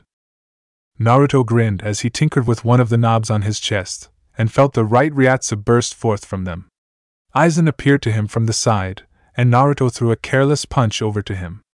Incidentally, Aizen broke out into mirror parts. I have already prepared for that. In order to combat your device, I have broken free of my reliance on the ritual. I may now confuse the senses of anyone I please, regardless of whether or not they have seen the release of my Zanpakuto. I truly must thank you, Naruto. You have played a most important role in advancing my evolution. It was an illusion. It truly is intriguing, Naruto. You spent so much of your time figuring out how to defeat my shuriken, but when you finally seemed to have achieved that goal, you were utterly defeated. Any flawed living creature would see the unfairness of such an event. But perhaps this is just another limitation of a living creature. The fact that I was victorious means that a higher being has decided for us who shall be the victor, and who shall be the loser. But soon I will break those limitations, and will no longer be subject to those higher beings, Aizen said, the voice seemingly coming from nowhere. Why isn't it working? Sail and I tested this for years to make sure it would work. Aizen broke his reliance on the ritual? Is that even possible? The whole basis of his shuriken was on that. Does that mean that this system of Ryatsu control is useless? Those questions exploded into Naruto's mind as he desperately tried to tune the system to work. Aizen's voice was coming from somewhere he couldn't pinpoint, and it even might be an illusion in itself. Without even using Shuinpa, Aizen appeared in front of Naruto. Naruto rose to his feet, almost forgetting the important device on his chest as he would be forced to fight Aizen without it. Aizen stood there for a moment, his blade not even out. Instead, it was sheathed completely, and Aizen didn't even look like he was ready to fight. Naruto fell into a defensive stance. He was slashed cleanly through the torso. His eyes widened and shook as he looked down on the deep and serious sword wound that ran down from his shoulder to just above his hip. He fell to his knees, breathing heavily. He turned his head around, seeing Aizen standing around 15 feet behind him, his sword pointed horizontally and covered with his blood. Aizen had used an illusion, and gotten through his guard immediately. Aizen turned around before the Primera Espada collapsed onto the ground, struggling to remain conscious. Jin's smirk widened on the sidelines, and he shook his head. Aha, he should have expected this sort of outcome. That's what happens when anyone tries to fight ya, Aizen Taishu, he said cryptically, before Aizen turned and regarded him. It means nothing, we have enough Arankars to fight the Soul Society with. Even without our strongest one, we are more than prepared for this battle. But, he said, pointing to Ulquiorra, I'm afraid I can't forgive you, Ulquiorra. You have attacked and killed Kan-Aim. This insubordination cannot go unpunished, Aizen said. Ulquiorra stared blankly at him, before putting his hands in his uniform. Aizen turned to look at the portal. The Shinigami had apparently made their way to the battlefield, if what the blurry display of the Gigantesque portal was true. He turned back to Ulquiorra. Now, shall we? Aizen was cut off as a cutlass-like Zanpakuto stabbed through him from behind. Chapter 46, Dehigyoku y Maestro. What? Aizen couldn't help but yell that as a blade stabbed him straight through the torso. It missed his heart and any vital organs by quite a bit, but it was still a serious wound. For the first time in the entire fight, he lost it completely. He had yelled in such a voice that wasn't befitting the all-powerful Aizen Sasuke, simply because he wasn't used to being so fallible. He raised a hand to his chest and pulled it back. It was covered in blood. Aizen grit his teeth in panic, placing his hands on the blade jutting out of his chest, trying to wrench it out of his chest. He turned around to take a look at his assailant, and two things went through Aizen Sasuke's mind at that particular moment. 1. How the hell did he get the jump on him? And 2. How the hell did he manage to break his illusion? Despite his heavy injury, Naruto was on his feet, smiling cheekily as his Zanpakuto impaled Aizen right through the torso. With his free hand he caressed the place where Aizen had wounded him. He moaned orgasmically. It's been a long time since I've felt pain like this. I know this is Haribel's aspect, but I'm feeling the ecstasy of sacrifice right now, where I can sacrifice my flesh to kill you, he said lowly, twisting the blade in Aizen's chest a little bit. The leader of Las Noches lurched in pain. But if that's all you want, then I'll be happy to take this wound for you, Naruto said. A burst of strength later, and Aizen had pulled the blade out from his chest, clutching the heavy wound and moving back from Naruto in order to get some distance between them. Naruto swung his sword to the side, clearing the blood from the blade. He held up a finger to it, feeling the life fluid with his own hands. He closed his eyes, wistfully satisfied. You look confused, Naruto said, as Aizen finally looked serious. I take it you're not very used to confusion, are you? You honestly didn't think I would try to fight you with only 2 layers to my plan, did you? Especially when they were as unsecretive as they were. But I added another layer to my plan, one I created even without the help of Sail, Naruto explained, pointing to one of the devices on his chest. Your illusions are your ace in the hole, but I noticed that there was a bit of a similarity in your Kyokusujutsu's illusions, and a very particular type of illusion I experienced in life. Naruto held up an index finger, and it glowed with orange Ryatsu. He put his hands together, holding them out in front of him, the orange Ryatsu glowing from both of his index fingers. It seemed to resonate with the devices all over his body. Tendrils and wisps of chakra rose from the ground, wrapping around Naruto's midsection. The devices glowed ever brighter. Your illusions work similar to something called genjutsu. Using your Shurikai's special ability, you disrupt the opponent's 5 senses using the flow of Riryoku. There was a technique that I used in life that broke genjutsu, but unfortunately, chakra doesn't translate to Riryoku very well, so I needed to develop a similar yet different technique to cancel out the illusions. I spent the last several years honing this device while all 3 of you were away in Soul Society, simply because then you would hardly be able to keep reasonable tabs on me. It's safe to say that I now have the ability to channel my Riryoku just as well as chakra. And that... Naruto gestured to a certain spot. It was where Aizen had put up an illusionary version of himself, while the real him stood safety off to the side. That is, safely until he had gotten stabbed. I've already cancelled that illusion you set up, and pretended to fall underneath your trap. And I'll dash. Don't fucking bother! He roared at the end of the statement, putting his hands together and channeling his Riryoku again. The scene before him went hazy for a moment, and the shapes in front of him began to distort and blur. When the illusion had ceased completely, the wounded Aizen was farther away from him, and he was holding a familiar orb in his hand.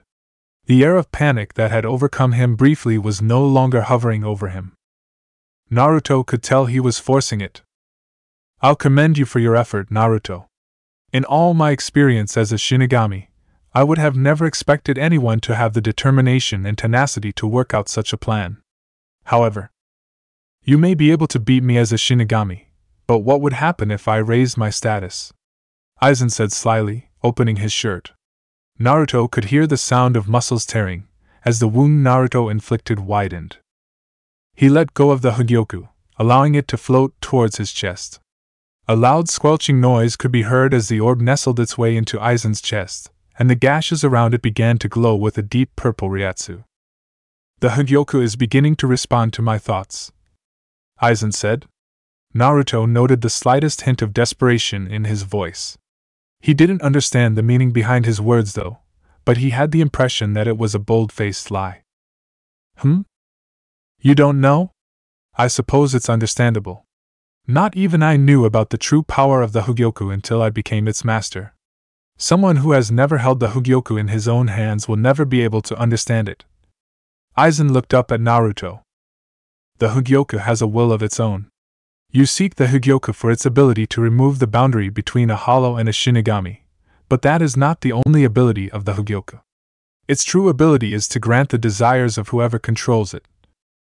The Hogyoku began to glow brighter, and Aizen seemed to be exerting himself a little bit, even after he had just implanted the Hogyoku in his chest.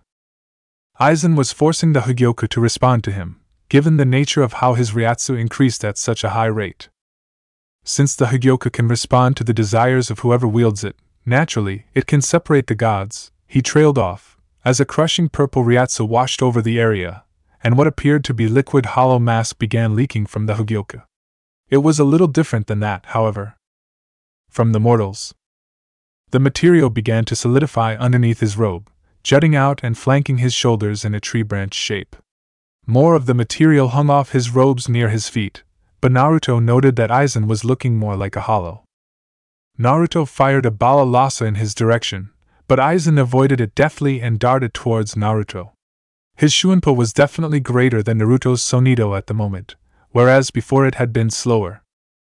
He angled his blade forward in a stabbing motion, though Naruto held his own Zanpakuto horizontally, one hand on the hilt and another near the tip, which allowed him to solidly block Aizen's stab. You're careless! Naruto shouted, redirecting Aizen's blade to the side, before slashing his shoulder and head 3 times in quick succession. Aizen staggered, but never lost his smile, as only a few seconds afterward, the white canvas was now covering the areas where Naruto had struck. Regeneration! Naruto shouted, flashing away to get some ground. You're right, I was careless. Of course, there's no meaning in me being cautious anymore. Aizen taunted, appearing before Naruto quickly. He struck Naruto's chest with his hand, creating a shallow cut. Naruto's Hiero prevented a deeper wound. Aizen noticed this, as Naruto was still able to retaliate and drive Aizen off. More, it's not enough, Aizen muttered to him, as the Higyoku in his chest began to pulsate violently. His Ryatsu grew even heavier, and the white material that covered him expanded even farther. He's getting more and more desperate, and he's doing things he would never do in his normal state. Maybe it's all the stress that is getting to him. He's lost one of his commanders, and he still has a war to fight. Naruto thought to himself. Idiot. Naruto muttered to himself, reappearing on the ground. The Higyoku is beyond your understanding, Naruto. Since I am its master, I can use my power to evolve without limit, whenever I have the desire to do so, Aizen said. His voice had gotten more mysterious, and with an echoic quality to it. He was standing in midair, covered head to toe in the white canvas that only covered a few spots before. His eyes were solid, crystalline mauve orbs that resembled their source. The Higyoku was still embedded in his chest, being the clear source of all this. The chrysalis stage is the next level on my ascent to godhood, Aizen proclaimed, floating down dramatically to the ground. Naruto rushed him at that moment, placing a second hand on his Zanpakuto before swinging it in a wide arc at Aizen. Aizen didn't blink, and instead his hand shot out, the palm meeting Naruto's sword. He pushed the sword away, nearly jarring it from Naruto's hand in the process. The Arrancar stumbled in place, allowing Aizen to push forward and stab Naruto right in the shoulder. Naruto winced. Their roles were being reversed again. One of his anti-illusion devices fell off of his chest, and he retreated back, clutching his wound.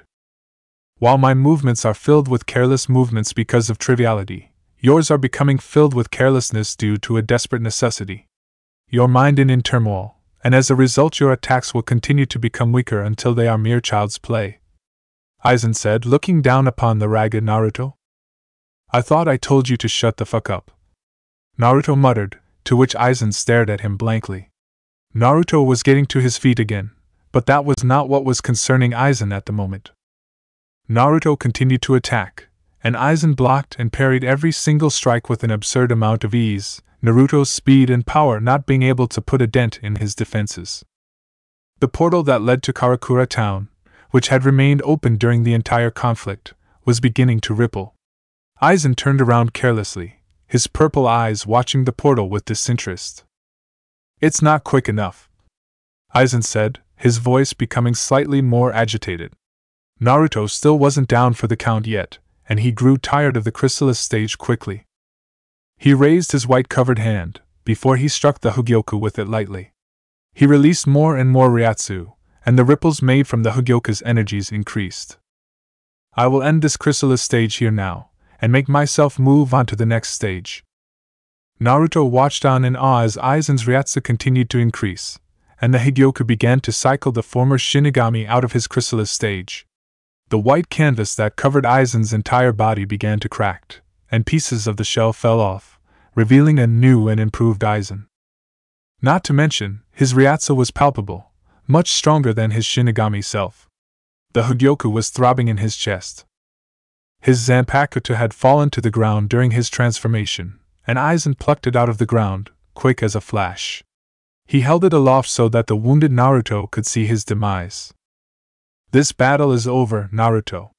Prepare to meet your demise, he said, walking slowly but surely towards Naruto. Naruto was still in suitable enough condition to fight, but he didn't make his move. He watched Aizen proceed towards him slowly, and he looked down at his Zanpakuto. He then looked over to the side, where Ulquiorra stood. The other Arrancar's eyes were opened slightly more than normal. By Ulquiorra standards, that meant he was amazed by Aizen's new display of power. He looked over to Haribel, who seemed to be staring at Aizen in awe, her blade still pressed to Jin's neck. Jin was looking as calm as ever. He sighed, before he scratched the back of his head. After that, he pointed his Zanpakuto out in front of him, and it began to glow red. Aizen looked on with a considerable amount of interest before he spoke. Oh? You're going to use it after all? I'm honored. Naruto ignored him, his Ryatsu increasing as he focused on his blade. His left hand was situated on the hilt, pointing the blade horizontally. He placed his right hand underneath the cutlass on the back end of the blade. He closed his eyes, allowing the Ryatsu to flow into his cutlass. His eyes snapped open, and he sneered at Aizen. He let go of his blade, allowing it to hover in midair, before he hit the hilt of his blade with his right hand. The blade twirled in midair, glowing a brighter red, before Naruto shot his hand out with deft agility and grabbed the Zanpakuto. Kill! He was cut off by a wave of Ryatsu. Deep purple Ryatsu was pouring off of Aizen's body in waves, and from the look of things, he wasn't the one who was controlling it. The Hogyoku was emitting a loud hissing noise, and the glow it was giving off was a hot white instead of a deep purple. Naruto's eyes widened. He put his Zanpakuto down, the red Ryatsu from his Zanpakuto release fading. Aizen seemed to be just as shocked as Naruto was. He truly didn't understand what was happening to him. I don't understand. How? The new god managed to get out. Naruto didn't really understand either, until the implication hit him at full force. It seemed to hit Aizen at around the same time. Aizen forced the evolution. Naruto's expression took on an eerie, apathetic calm, and he shook his Zanpakuto before sheathing it. Slowly, he took one last glimpse at Aizen, before he turned his back on him without another word. What's happening? Where are you going, Naruto? Aizen roared out, grabbing the Hogyoku on his chest, trying to force it to stop. Naruto didn't turn around. Is there any need for me to answer that? You're the god here, figure it out for yourself. Naruto muttered, as Aizen roared in pain as the Hogyoku rejected him as its master. Okuiara watched the display happen with stunned silence. It was like their roles had reversed. For once, Naruto was the calm, collected individual, while Aizen was the raving madman. The Quinta Espada knew all too well what this meant. Naruto no longer acknowledged Aizen. I'm not about to answer someone who didn't even realize that the Hogyoku doesn't recognize him as its master. The white canvas that once surrounded Aizen broke off, and his purple and gray eyes faded to their normal color. His hair once again shortened, and Aizen saw his true flesh once again. Doesn't recognize me? That can't be! He continued to yell. I know. The Hogyoku never recognized you as its master in the first place, and you just continued to force your evolution. The Hogyoku just got tired of it eventually. That's impossible. I knew what the Hogyoku's will was telling me. You're just a mere hollow, you know nothing. Your life is meaningless, you have no purpose without me. All of you. Naruto finally turned around to face him, a slight glare on his visage. Overall, he still looked particularly disinterested with Aizen's downfall. You were always afraid of me, Aizen. Afraid of what I could become. I know why you're so desperate to evolve to your precious godhood. All of your basic Shinigami skills were at their highest level of what you could achieve. And me, you knew that my basic skills were already above yours, and I would continue to grow stronger. Without forcing your evolution, you would fall behind me. Aizen had stopped yelling, but he was still breathing heavily, a look of intense hatred directed at Naruto on his face. His body was starting to deteriorate from the Hogyoku's influence. Uzumaki! He managed to shout out. Aizen, you're pathetic, Naruto said, once again turning his back on Naruto. Aizen cried out in pain, desperately trying to drag himself to his feet and stop the Hogyoku. In response to that, the Hogyoku whirred and hissed, and the smell of burning flesh entered the air. Aizen's body began to glow with the white-hot energy that the Hogyoku was producing, and the brightness of the whole display forced the onlookers to shield their eyes. The Hogyoku popped out of his chest, but it hovered in midair directly in front of Aizen, a white stream of Ryatsu connecting the two of them together.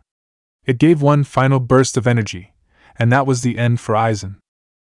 There was another burst of heavy Ryatsu and a quick flash of bright light that temporarily blinded Naruto. When his vision had returned to him, Aizen was gone, reduced to dust by the rejection of the Hogyoku. The Hogyoku itself clattered to the ground, now dormant. Naruto allowed a smile to play upon his face, and he chuckled. His chuckling quickly turned into full-blown laughter, as he walked up to the spot where the Hogyoku had fallen. He whistled after he picked it up. Well, I'll be damned.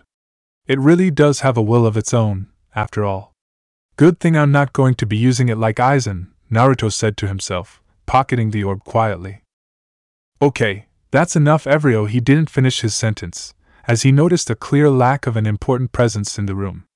Aizen and Tosin were both dead, and that left only one Lost No-Chase commander to deal with. Though it seemed that Jin had managed to sneak his way out of Harabel's grasp, brief flash of light. He was nowhere to be found after that. Oh, never mind, he's not important anyway. If he ever shows his face on the scene again, he will be no match for us. Ulquiorra! Naruto suddenly called out. Ulquiorra stepped forward. Yes, Naruto? Close that portal up. Sales should be done with it. It's too early for us to meet the Godii 13, and if we stall long enough they'll be able to come after us.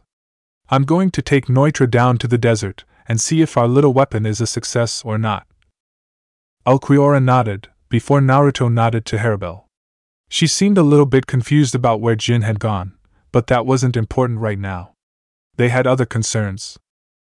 If we're lucky, we'll have a whole new weapon at our disposal, he said before he flashed away. Ichigo just destroyed another building within Lost No-Chase, making it a total of 7 different structures he had destroyed on his path. No one who observed the scene knew why the Mad Vizard was destroying everything. The hollow-eyed human roared once again, and this time his roar was tinged with a strong ryatsu. He didn't know what he was looking for, but it called for him to protect it.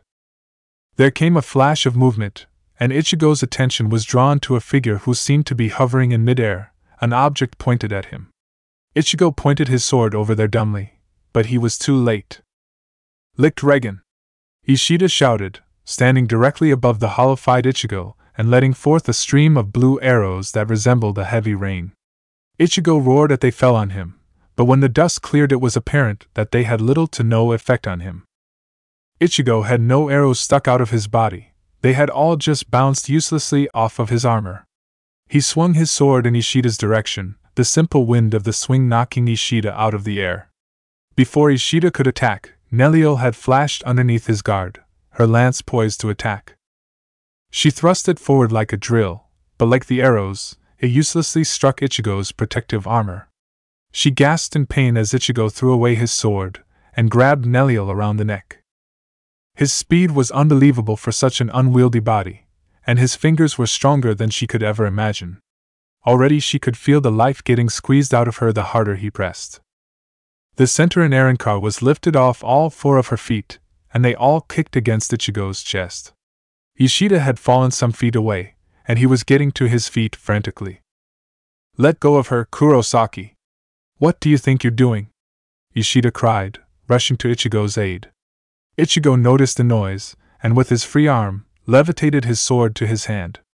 With a quick flick of his wrist, the sword went flying towards Ishida, burying itself in his hip.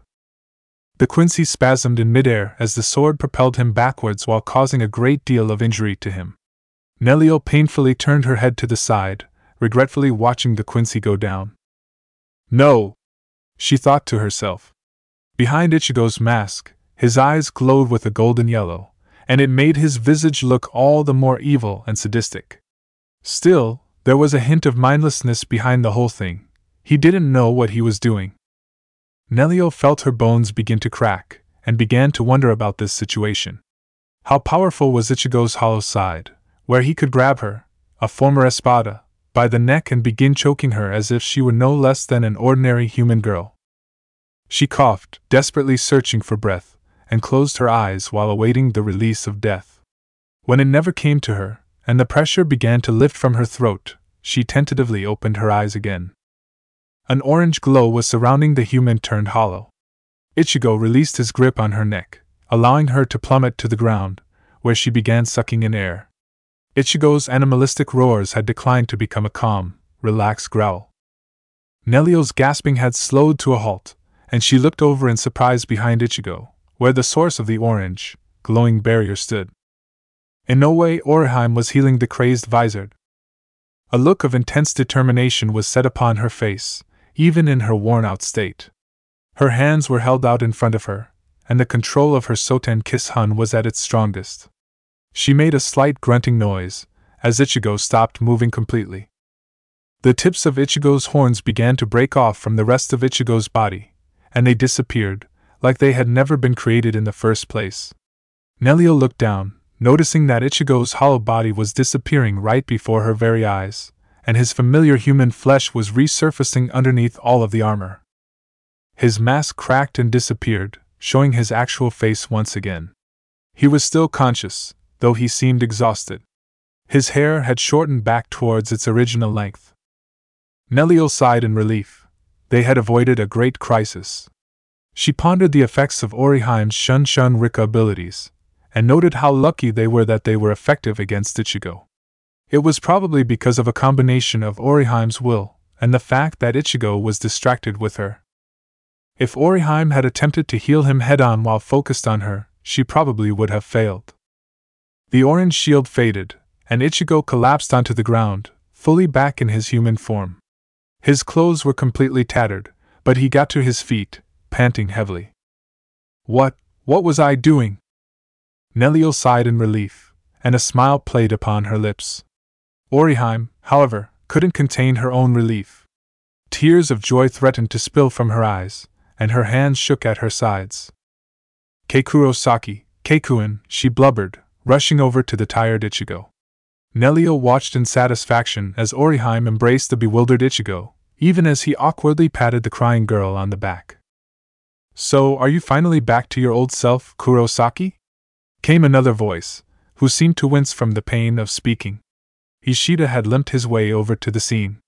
He was clutching a heavy wound at his side, and with his free hand he was holding Ichigo's Zanpakuto, which was covered in his blood. Ichigo released Oriheim. Ishida, he trailed off, noticing Ishida's wound, and the Zanpakuto in his hand. Did I, he said, trying to find the words. Ishida smiled, and looked away from Ichigo. Don't worry about it, it's nothing. A lot worse would be at stake if I took pity from you, he said, putting on a tough guy facade. He walked over there, standing in front of Ichigo and Oriheim. A flash of silver, and then blood was rushing from a vertically bisected Ishida. The two halves of the quincy fell down, the smile still on the bifurcated halves of his face. Ichigo and Oriheim gasped, and the latter's hands flew to her mouth in shock and horror. Ichigo had gotten to his feet, his exhaustion completely forgotten, and beheld the two new arrivals. Nelio turned around quick as a flash. She knew that strike from anywhere. There came a loud cackle from behind the company, and the crescent-shaped blade that had sliced Ishida in half retracted, coming to its owner. Noitra Gilga stood directly opposite the group, with Naruto Uzumaki standing directly behind him. Noitra had clearly been the one to kill Ishida, and Nelio figured they should be thankful that Naruto had not entered the fight yet. Ishida-kun! Oriheim cried out in alarm, summoning her power in a desperate attempt to heal him. Noitra shot out his crescent blade once again, and the two fairy-like beings hit the edge of the blade. Really? Such a disappointment. Your hollow form had so much potential, but if it can be dispelled so easily then I have no interest in it, Naruto said, walking up to fall into line alongside Noitra. Anyway, I thought I should bring news to you guys. Aizen Sasuke is dead, he said bluntly. All three of their eyes widened, and Naruto relished in the excitement. Still, I wouldn't celebrate if I were you. Even if you guys did invade, Aizen at least saw a purpose in both of you. I, on the other hand, have no use for any of you now. I was thinking I would just kill the lot of you right here, Naruto said casually. Nelio glared at the Primera Espada, and immediately got in between Naruto and Ichigo. She had showed a pitiful display earlier against Hollow Ichigo, but she would protect her friends right here by killing Naruto and Noitra. Ichigo. Oriheim, run! She said. Ichigo got to his feet, and with some hesitation picked up his sword out of Ishida's cold, clammy grasp. Naruto looked at Nelio in amusement. What are you saying, Nell? I can't let you fight them alone, he said, rushing to her aid. He found out that his body was in no condition to fight at the moment. Ichigo, thank you for bringing me this far. Without you, I would have never regained my memories, and I would never have remembered about what must be done. But you have already achieved your objective. You have rescued your friend, and that is all that needed to be done. Your battle has ended. She paused for a moment, and Ichigo looked contemplative. I know you want revenge, Naruto has caused the deaths of 3 of your friends. You have every reason to want to kill him, but you must think about Orihime first. You must get her to safety by whatever means are necessary. Even if you cannot escape back to the human world, run far away from Las Noches. Ichigo cast a look downwards, before Orihime placed a gentle hand on his shoulder, and he nodded. Thank you, he whispered. Turning his back to Nelio, the 2 human teenagers ran in the opposite direction at the best speed the exhausted Ichigo's body would allow. Nelio smiled in relief, looking at her friends one final time. Her look shifted to one of anger and determination, as she beheld the 2 rival Arankars staring her down. Naruto grinned. Sacrificing yourself to buy time, huh? He asked, watching the 2 humans get farther and farther away. She's not going to be sacrificing herself, came a loud voice from somewhere in midair. Naruto frowned, and Neutra looked up, but 2 figures, one large and fat, and another one tall and skinny, fell from the sky and landed right next to Nelio. Pesh! Dondo Chaka! Nelio shouted, half in relief, and half in worry. Naruto looked bored. They're like bugs, Neutra commented. Fraction trash? Oh yeah, like that's going to make a world of difference against us, Naruto said sarcastically. Pesh narrowed his eyes at the 2 Arankar. They were the mortal enemies of Nel-sama. We are worlds beyond that of our old selves, Naruto. Due to the increasing threat these days in Hueco Mundo, we had to become much stronger in order to protect Nel-sama. And now that her memories have returned to her, the time and now, he said, holding a strange, glowing blue Zanpakuto in his hand. Dondo Chaka pulled out a spiked club from his mouth. Pesh! Dondo Chaka, Nelio said.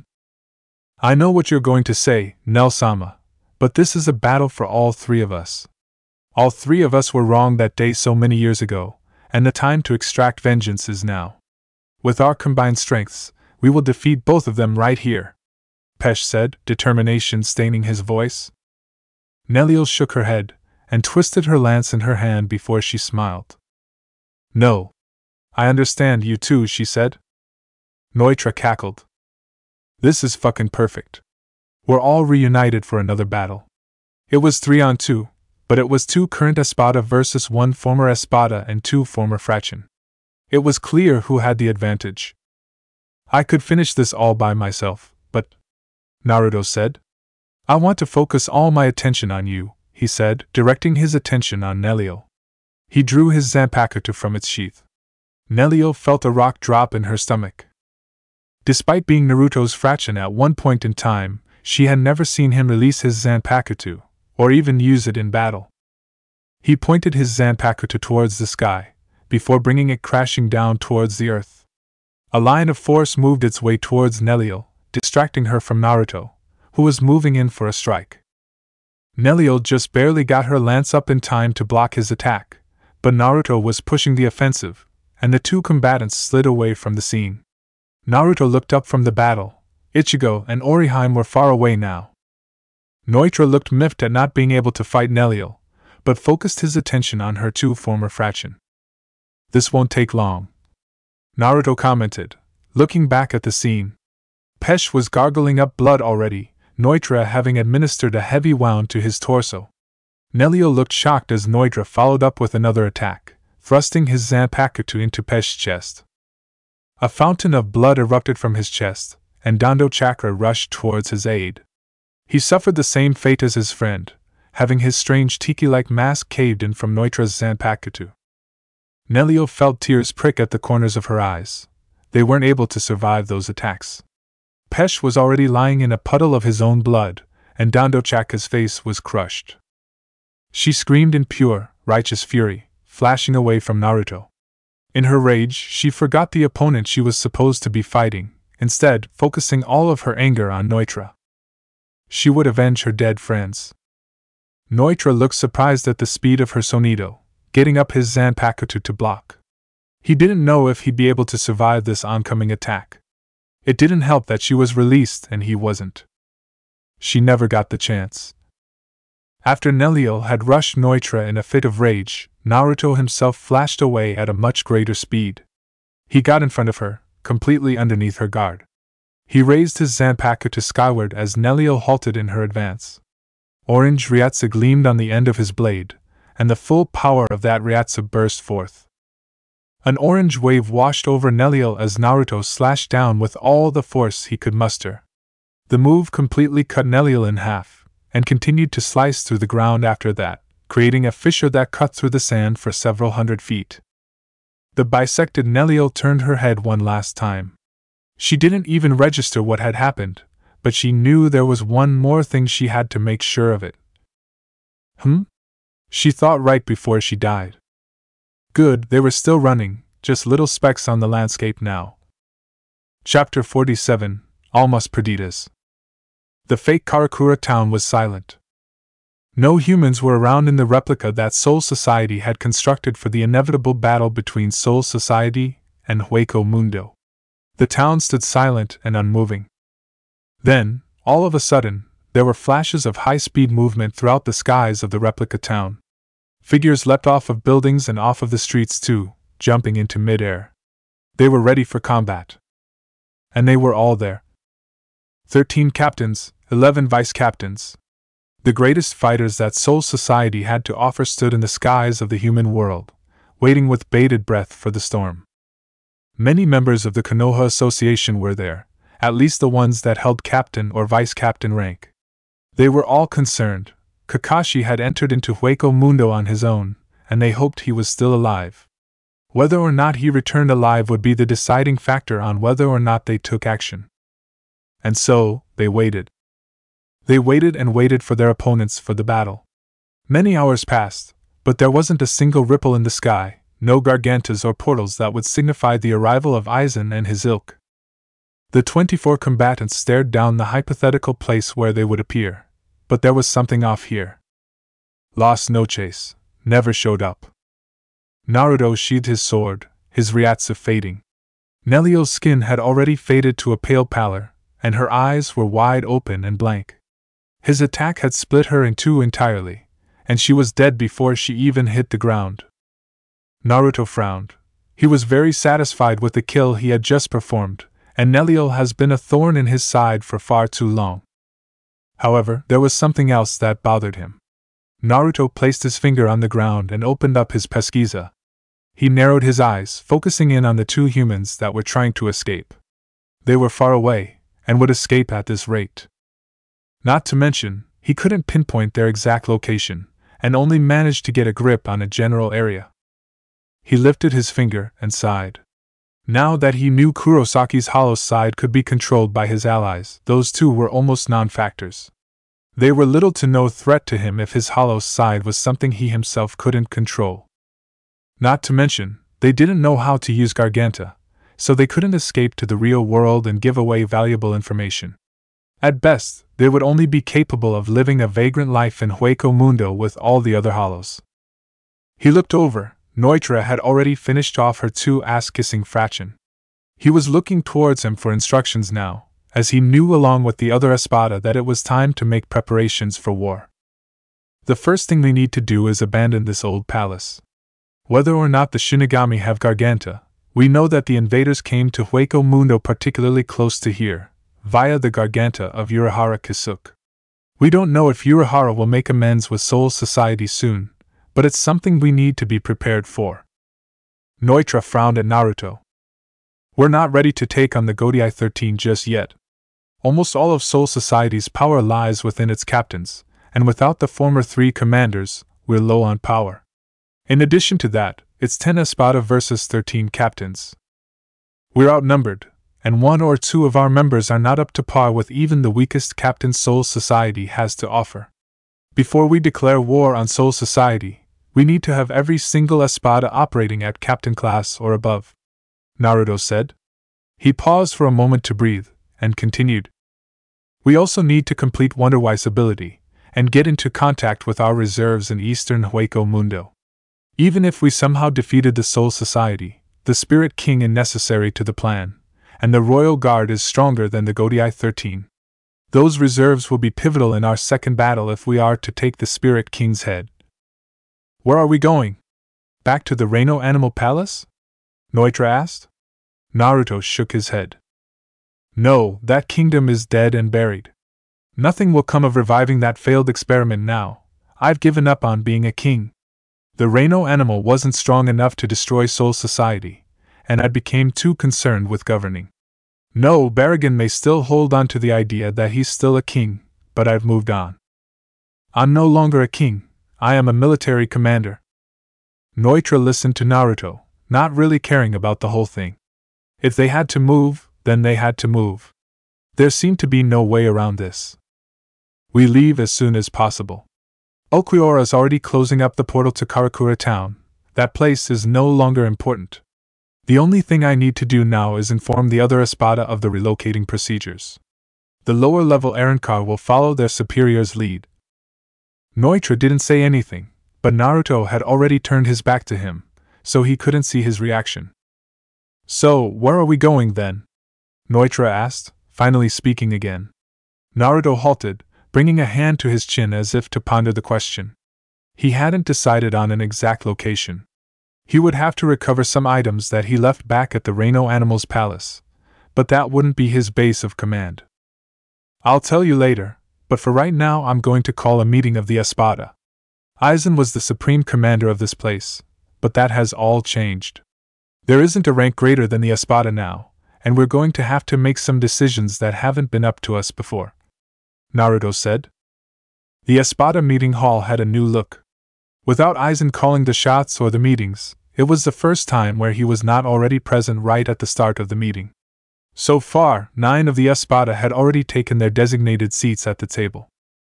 Most of them already knew what was going on, but there were aspects about Naruto's course of action that not even Ulquiorra knew. Well, we might as well get this over with, came Naruto's voice, as he walked down the hallway alone. The 9 lower-ranking Espada turned to look at him. Naruto smirked, and walked right past the head of the table where Aizen used to sit. He ran a hand over it as he walked, feeling the smooth material. He then took the second seat on the right, sandwiched in between Grimjow and Haribel. I guess I'll just say the most obvious news right now. Aizen Sasuke is dead, he proclaimed. There was a resounded silence, and the only person who really showed a visible reaction was Zamari, who had already been given time to blow off steam when announced of Aizen's death. The rest of the Espada had already been briefed about this, and had accepted the news. Secondly, and more importantly, is what we are going to do now. With Aizen gone, that means that I'm taking control of our armies from this point on. Granted, I am the highest-ranking Espada and most of you were already my subordinates before, and have known about the plan for a while now. Therefore, I shouldn't expect much resistance from you on this matter, okay?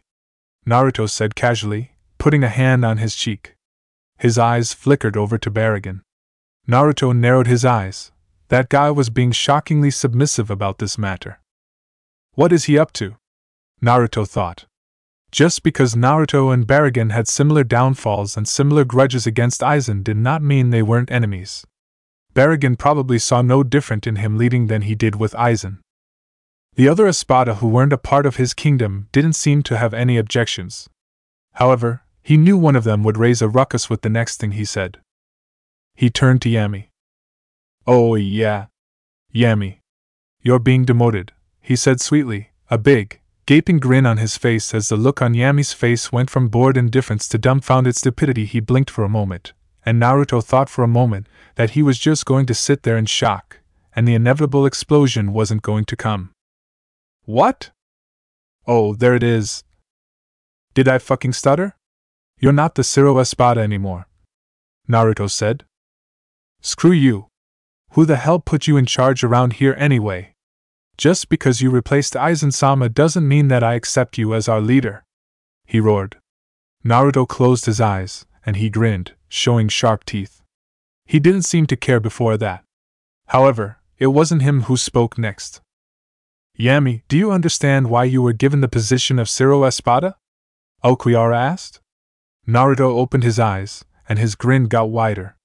There wasn't a single person in Las Noches that Yami respected more than Ulquiorra. Naruto had formed a zero underneath the table, but it looked like he didn't need to use it. Yami breathed out heavily, before turning to Ulquiorra. Aizen gave you the position of Ciro Espada not because of your abilities, but because of your potential. You are the only Espada who can conserve Riryoku by sleeping and eating, and allowing your power to build up over time. In addition to that, your Resurrection increases your strength and Ryatsu as you become angrier. Essentially, you have the potential to increase your strength and Ryatsu without limit. However, there are certain drawbacks towards this power. 1. Building up your Ryatsu via either sleep or anger to truly powerful levels takes an extraordinary amount of time before you battle, and as such it is never feasible for practical combat. You have never built up your strength and Ryatsu to true Ciro Espada levels. 2. Your Resurrection only grants an increase in physical strength. You lack the dangerous combat abilities of the rest of us. Do you understand what I'm saying? Ulquiorra explained. Yami looked lost, and Ulquiorra sighed. Basically, Yami, you have the potential to become the strongest of us, but your power and methods are so horribly inefficient it almost doesn't matter. Such an inefficient Arrancar is unfit to hold the rank of Ciro Espada, and by extension rule over the army. In fact, right now, in your unprepared state, there is no doubt in my mind that everyone else at this table could defeat you in combat. He fixed Yami with a cold stare, one that was sure to wither even the strongest warriors. And in Yami's case, it succeeded. Being torn apart verbally by the Arrancar he respected the most seemed to cow him, and the other Espada knew at that moment that force was not necessary to make him accept his demotion. Well, that's settled then. There is no need to go further than that.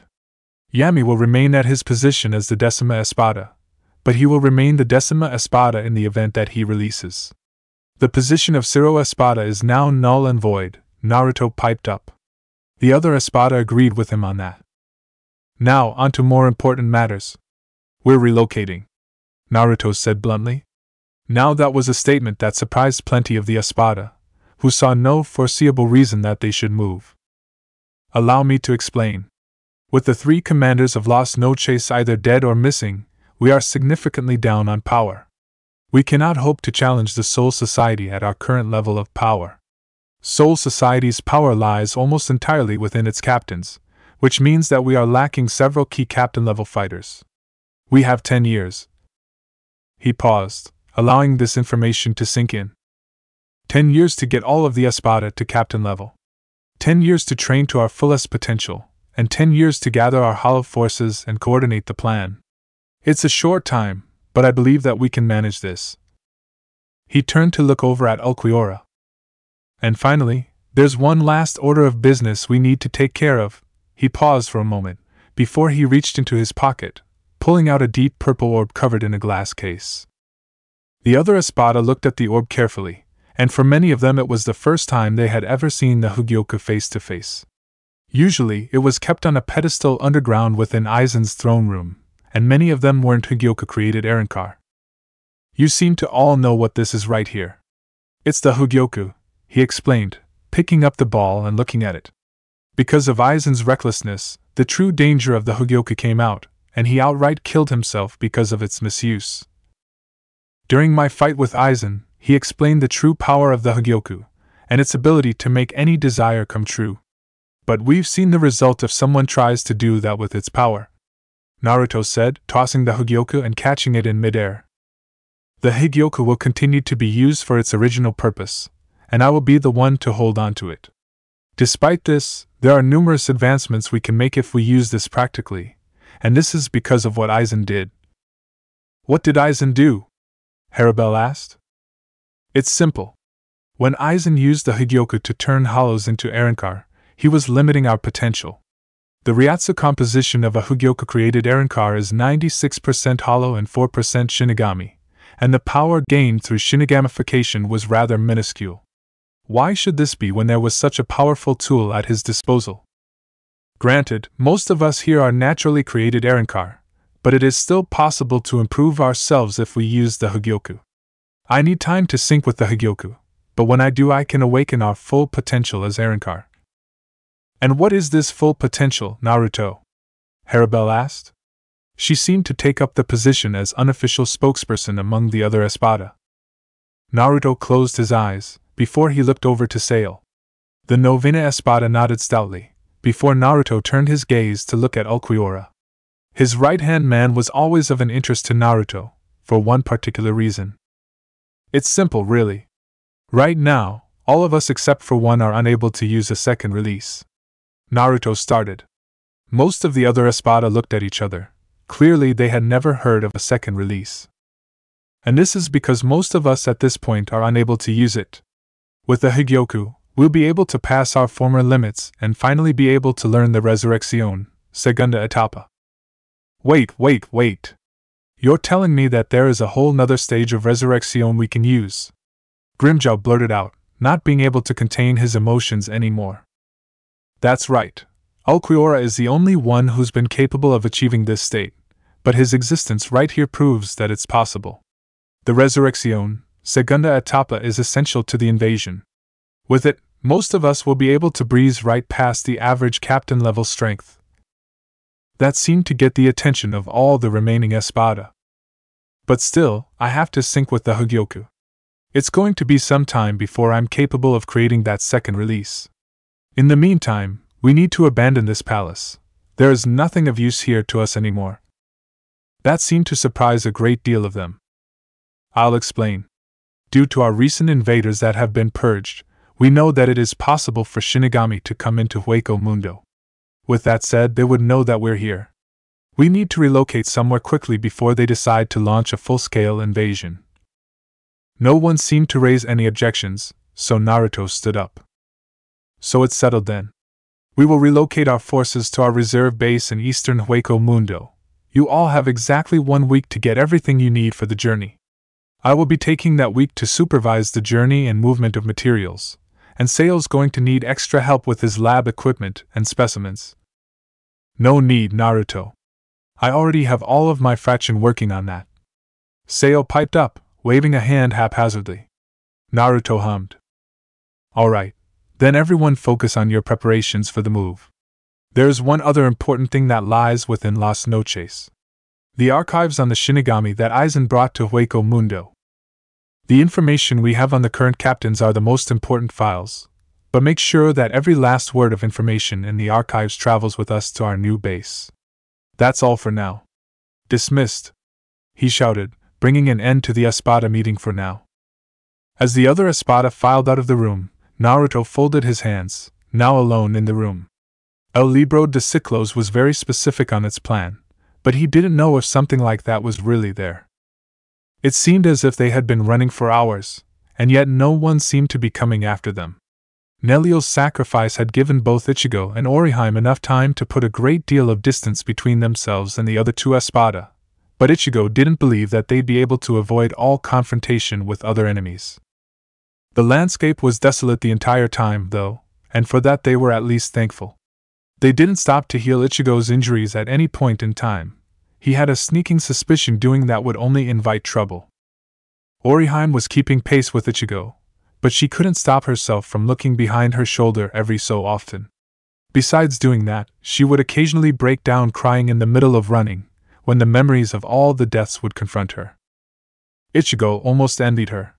He too wanted nothing more than to break down like that, but he knew he couldn't, for both of their sakes. There would be time to mourn later, if they could even get out of the palace. That was another thing that was bothering him. Where would he and Oriheim go from here? Urahara hadn't given them any instructions on how to get back, and they didn't know how to use Garganta.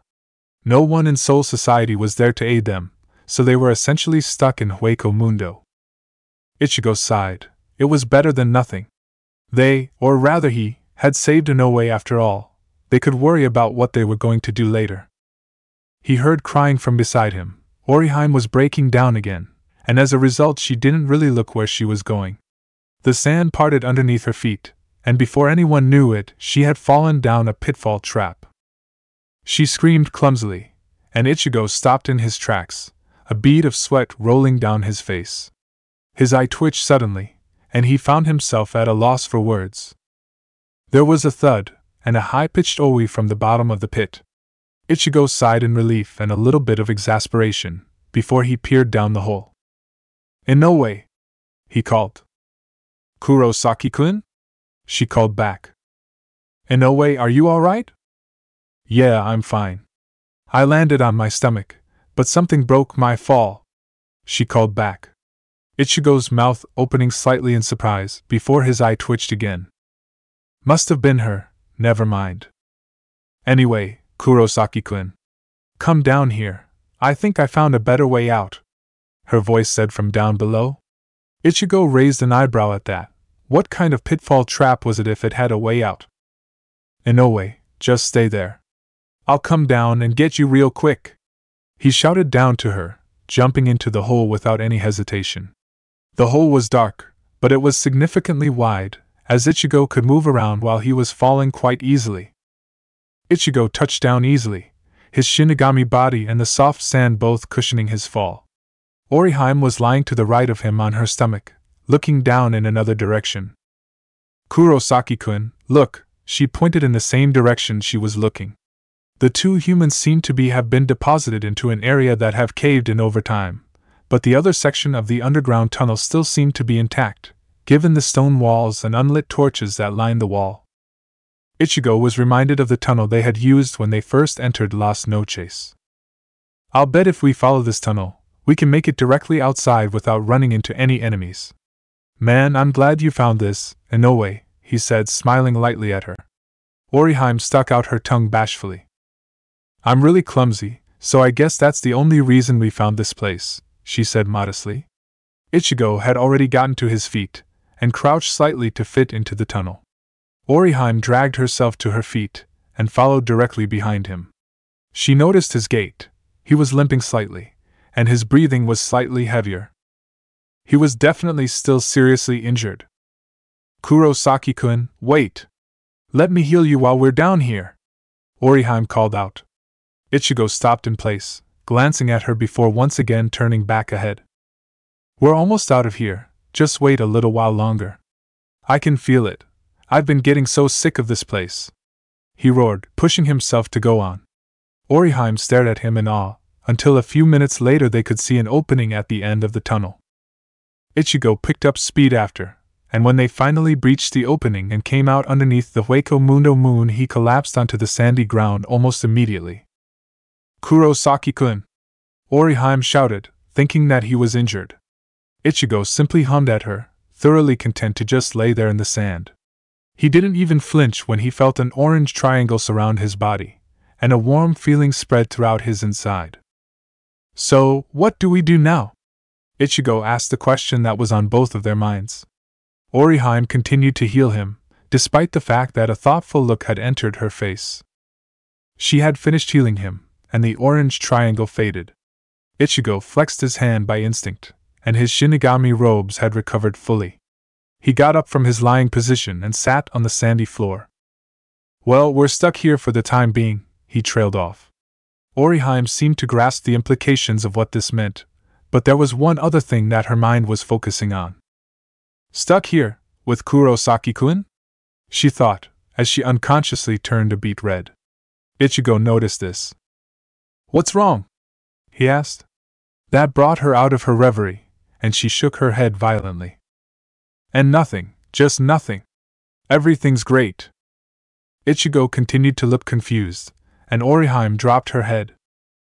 We don't know how to use Garganta, but, he trailed off, looking up into the sky at the Hueco Mundo moon that hung over the two of them. It gave him a strange feeling. I've saved you, even if it was at the cost of all my friends. The war is still going to go on, but I've been beginning to feel that it doesn't matter now. We've lost everyone, so I almost don't even see the point of returning now. You feel the same way, don't you, Inoue? He asked, in a rare moment of seriousness.